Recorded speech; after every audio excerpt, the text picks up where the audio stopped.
me, Tiffany, the Budgetnista, your favorite financial educator. And this is Money Glow Up from Yahoo Finance. In this show, we really help you to unlock the misunderstandings that you might have about money. And by might, I mean you do. Okay, it's happening. As a financial educator, I really help to transform the way you think about money, the way you navigate money, and the way you glow up with your money. In this episode in particular, we're going to talk about the true cost of entrepreneurship. Are you ready? Let's go. Class is in session. You know what that means? It means that I want you to focus forward. I want you to turn your phones off, unless, of course, you're listening to me on your phone. And I want you to get your notebook out, okay? Because we're talking all things entrepreneurship. Here's the thing. Did you know that there are 33 million small businesses in America right now? They employ 61 million Americans. That's like half the private sector of employees. That's a lot. And despite that, entrepreneurship literally is the backbone of the economy in America. There is no safety net. Entrepreneurship is so hard. I mean, ask me how I know. Because I'm a small business. I'm in business for 16 years, and sometimes I want to quit because it can be so overwhelming. You invest so much emotionally, financially, spiritually, relationshiply, if that's even a word. You know, you put so much time and energy, and there's no guarantee that you're going to get a win. Did you know that less than 20% of new businesses every year even make it? And every year past that, more and more business fall off? Entrepreneurship is hard, y'all. And you think to yourself, if I start a business and I do make it, I'm going to have an easier life and I'm going to be able to extract wealth and make more money. You know, but is that actually true? These are questions that need answers, and we're going to answer them today. How? Because we've got a guest today. We got a guest who's actually my bestie, Cabral Miller of Elegant Eyes. Elegant Eyes is an optical center that has been based in Newark, New Jersey for 80 years, y'all. Yes, his grandparents started it in the 60s. His mother started hers in the 80s, and he and his sister started theirs in the early 2000s. So think about entrepreneurship, and you sprinkle a little family in there. Does it make entrepreneurship easier? Does it make entrepreneurship harder? Well, Mr. Cabral is about to let us know. Before I invite him into class, though, I want you to make sure that you're on your best behavior. We are going to learn from him, what does it look like through his lens to have a business? Does it guarantee wealth? Does it guarantee headaches? Is it worth it in the end? Well, we're going to find out. Cabral Miller, welcome to class. First of all, I'm so excited because, Cabral, you are one of my bestest friends, and you're in the studio with me. So one of the ways we met is because you're a business owner. But what's really unique is not only are you a business owner, your mother is a business owner, your grandparents were a business owner, and really kind of in the same business. Right. Elegant Eyes. It was not always called Elegant Eyes. When my grandparents started back in the 60s, in the early 60s, it was Slaughter's Opticians, which is my grandparents' last name. Okay.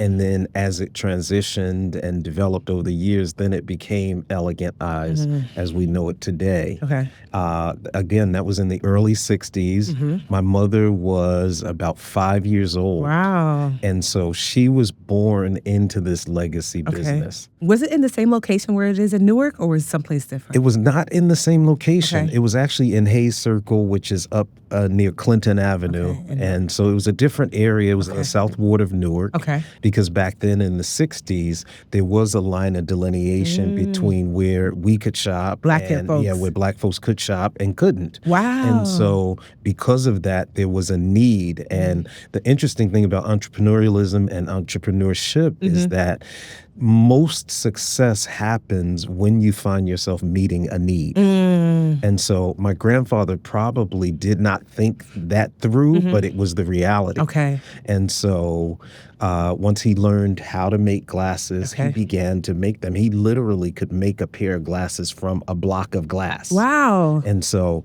we don't have to do any of that anymore. Now it's all digital. You hit a couple of buttons and the lens comes out all done. It has been an interesting journey, really exciting and really inspiring, even as a family member, to see a legacy. And I think for myself personally, the older I get, the more I yes. appreciate. You know, Yes. one thing, I had a vocal coach that used to always say, youth is wasted on the young. Mm-hmm. And so I realize and I understand that now. Yeah. That now we really can appreciate what they started and how this legacy began. So your grandparents started this business, and then when did your mother join in? So my mother joined in an interesting capacity. I love this story because this is like what it was like to be a young woman during those times, you know? Yes. Yes. Mm-hmm. To be a young woman during those times. Mm-hmm. So picture it. Newark. Sicily. For those of you who don't watch Golden Girls, it's a reference. Picture it. Newark. Yes. The mid-'80s. My grandfather and my mom had a disagreement, and she decided to move on. Okay. When she moved on, she continued relationships with some of the companies that came in and sold frames. Okay. And so one day, one of the people she knew said, Denise, there's an opportunity around the corner from where you were, and it's an eyeglass store, and maybe you might want to consider that. Okay. So nice thing is that my grandparents, for as much as, you know, when you're in a legacy business, your parents and your family want you to stay there throughout the legacy, my grandparents were supportive. Okay. So financially, they supported and helped her to purchase her business, which was around the corner. Okay. Now, imagine that this is 1987. So my mother's business was at the corner of Broad and William Streets. My grandparents, who, as children, we didn't even know were divorced because their stores were, my grandmother was 44 Branford Place. My grandfather was 50 Branford Place. Oh, they had two different stores. They had two separate stores. Okay. They had been divorced since the 70s. Okay. And none of the grandkids knew. Okay. We thought they were married because they would, my mother would say, oh, go to your grandfather's store. And we would go down there.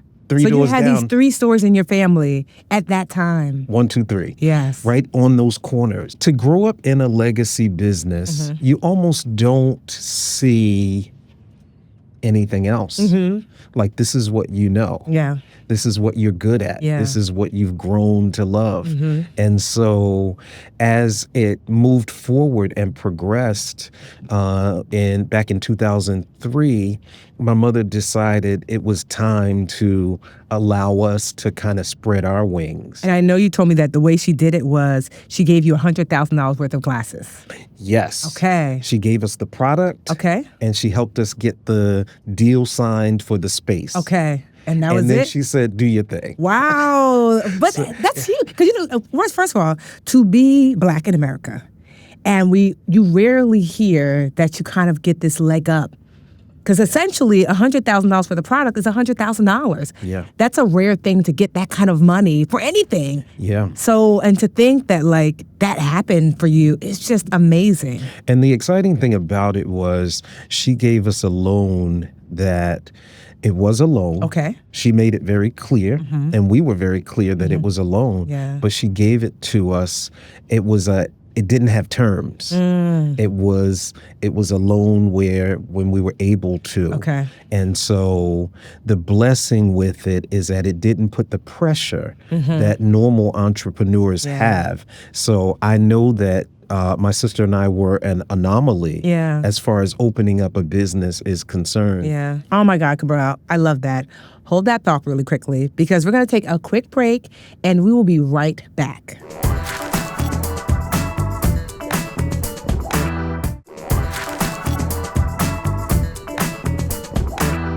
And we are back. Thank you for coming back to Money Glow Up with me, Tiffany, the Budgetnista. In the studio, we have Cabral Miller of Elegant Eyes, and the conversation is getting so juicy, so let's get back to it. So, well, speaking of like some of the lessons that you've learned, I know you've seen on social media that the I don't know so much now, but especially during the panorama, aka the pandemic, that everyone just said, start a business, start a business, start a business, start your LLC, because that's the easiest and fastest way to make money.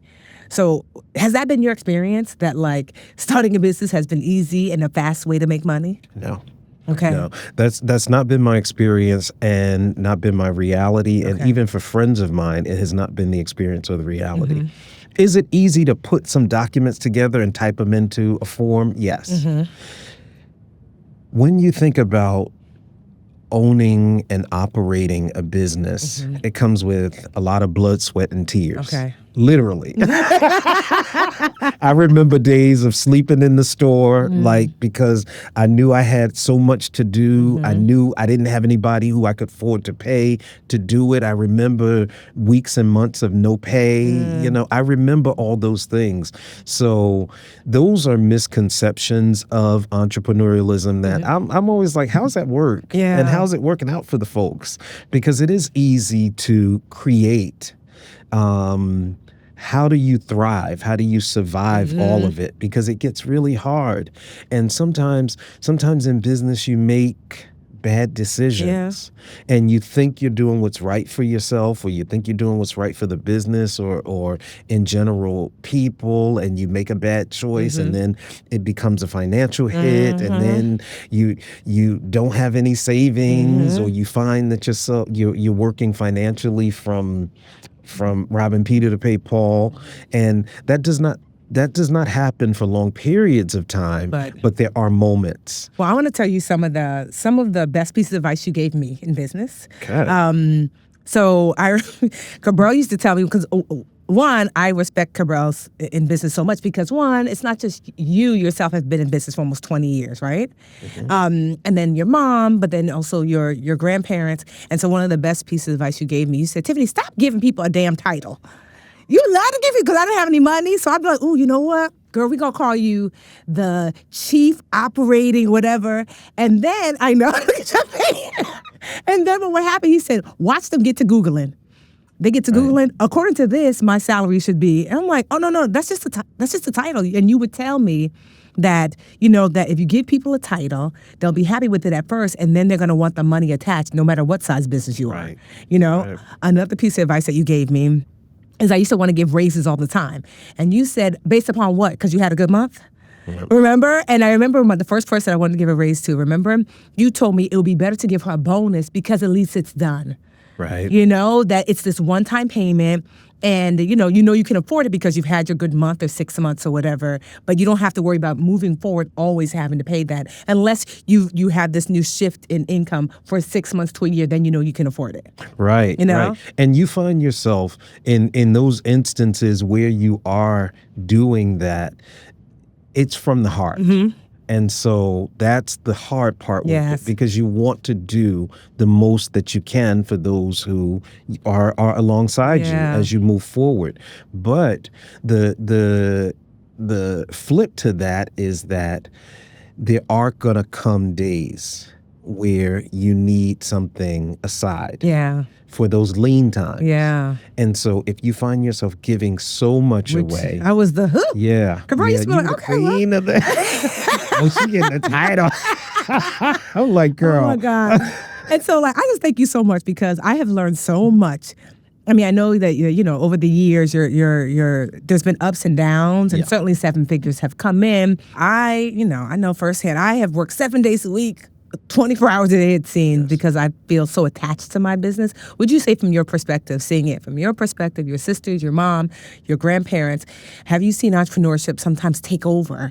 Like, it's like you can't, there's no line of delineation between Cabral and Elegant Eyes. You know, have you seen that? That it's just, you know, one person becomes the thing itself, you know? I have seen that, and I've experienced that, and I've been there. And what I know for sure is that's a highway to not so nice things, you know. And it's because sometimes you think that you're giving your all to this big thing, and really you miss out on so many other things. I can kind of think about my mother, for example. I remember us being children and being very young. And so we have some photos. We went to Disney World. And we went to Disney World. my parents were not in the photos. Why? They weren't even there. Why? Because they were in Newark working. Oh. So they had to use family members to take us places. So we got the opportunities. Yeah. We didn't get the experience with the family. Okay. And so there are elements of it. You know, I think that every generation tries to improve how they do things. I would say that as an entrepreneur, you have to allow yourself what is enough. Yes. Oh. And where you can cut it and focus on family, focus on work-life balance, focus on other aspirations or loves. And so with that being said, so I know oftentimes we chatted about like earning a tremendous amount of money in the business. And one of the ways to grow the business is you have to reinvest back in the business. But I remember thinking to myself, the Budgetnista is making all this money. Why am I broke? Because I was putting everything back into the business. How have you been able to extract, or have you, some of the wealth that the business has made so that way you can have money too? Like, what does that look like? It's a interesting line because the intermingling of your personal finance and business finance, it gets interwoven, and it's not necessarily very easy, especially early on, to know how to balance those things. The first thing you need is a good financial person, a good accountant to help you, because oftentimes we find ourselves throwing everything back into the business. And then you're looking at your personal bank account like, oh my God, can I borrow $20? You know, and I've been there. Yes, and so have I. And so, but you know, the flip to that is it can be very, very nice to have your business earn you the livelihood that comes with wealth. You know, the things that you find important to yourself. What I've learned and what I know at this point is the things that I thought were important maybe 20 years ago. My grandparents started in 1962. My mother started in 1987. We started in 2003. So over each of those groupings of life and of our lives, things change. So once you own a home, then it's like, do I want a house or do I want a condo? I might have wanted a condo. I may have wanted to live somewhere else. Do you want a big car or do you want something small and compact so that you can use the rest of your money? Once you really lean into what your why is, then it really will allow you and your financial team to work to get you where you need to go. My last question to you is then, you know, does entrepreneurship automatically equal wealth? Because even though I'm sure you can say your businesses have made 7 figures, typically annually, but does that mean like, oh, you're driving a Maserati, you know, like at the end of the day? No, you can make 7 figures and drive a hoopty. You know, one, it's about what the priority is. That's a big piece of it. But secondly, you can make these incomes, but in my industry, the higher the luxury in terms of brand, the lower the profit. So for us in our industry, maybe I sell a bunch of luxury items, but the profit is even lower. I did not know that. And so when you look at in each business, I'm sure there are differences depending on what a person decides to get into. But, you know, the 7 figures, you know, it's also what's your why. You know, what's your why. And that's what I learned from you because, you know, you have taught me and kind of grinded into my skull that money is the tool. And I love that because I used to think that, you know, you get more money, you can provide more, you know, and now I just look at things from a different perspective. So what you do as the Budgetnista for the world and for friends of mine. I mean, because people walk up to me like, "Oh, wait a minute, I know you," and I'm like, "Can you tell the Budgetnista, does she do private calls?" You're like, I'm "No." like, I don't know. It's really good, but there are seven figures does not mean seven figures. Okay. Because you got to pay 6 of those figures to the bills. So I just in the end, just quick yes or no questions. Yes. Could you see yourself being an entrepreneur any other way? Or would you rather go to a regular job? Like entrepreneur, yes, regular job, no. Or you know what I mean? Like if you had to choose, you had to go back and look, would you choose the entrepreneur journey? Give me the day. No. I don't even think from the perspective of, let me go get a job. I wonder how that would be for me. Just because you've lived your whole life. Yeah, because I've lived my life and I've only seen it. Okay. I've seen very powerful women in business sit in these corporate environments and talk to men, because our business is led by men still after all these generations. But my mother and grandmother were bosses. And so for them to watch them, I have a very comfortable engagement with women of power. Okay. And I kind of, that's my zone. So so you would still choose entrepreneurship at the end of the day? I would choose entrepreneurship at the end of the day. Well, thank you, Cabral Miller. Thank you, my boo. Oh my gosh. Thank you. We hope you enjoyed this interview. And you get to decide for yourself. Entrepreneurship ain't easy, but it still can be fun. It can be fun. Yes. Stay tuned. Don't leave, because we're going to do a little deeper dive into what we learned from Cabral today. Oh my gosh, how amazing was it to hear from my bestie, Cabral Miller of Elegant Eyes. Wasn't he amazing? Oh, he really was. To hear from somebody that's had a legacy business and to see what does that mean? How does that translate into wealth, or maybe how it doesn't translate into wealth? The ups and downs of entrepreneurship. If you have joined us for after-school tutoring, I'm about to dive just a little bit deeper into what we learned with Cabral from today, okay? So here are some of the things that I learned. If you want to get a pad and pen out, I wouldn't be mad at you as long as you're not driving.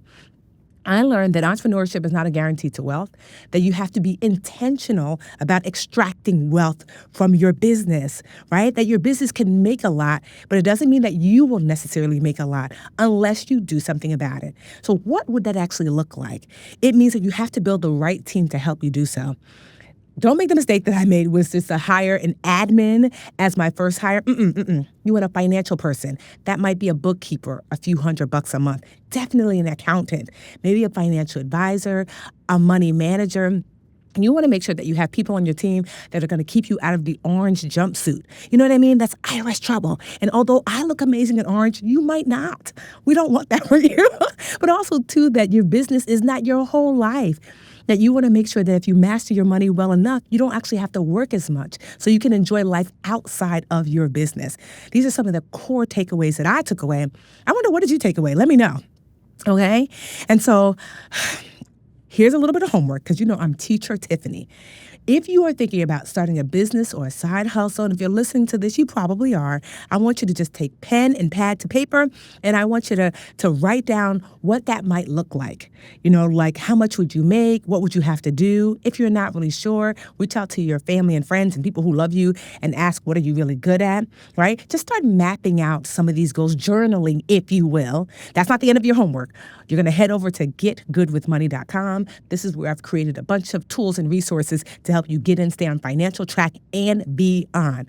Teacher Tiffany already got you. All right, so this has been Money Glow Up from Yahoo Finance. You can find us every single Thursday, 12 p.m. Eastern Standard Time, yahoofinance.com, and wherever podcasts are streamed out there in the ether, I'll be there with you. Thank you for joining me. I am Tiffany the Budgetnista, a.k.a. your favorite financial educator. I know there's other people, but I'm your fave, okay? And don't forget one core major thing. Dream big, okay? All right, y'all. Bye.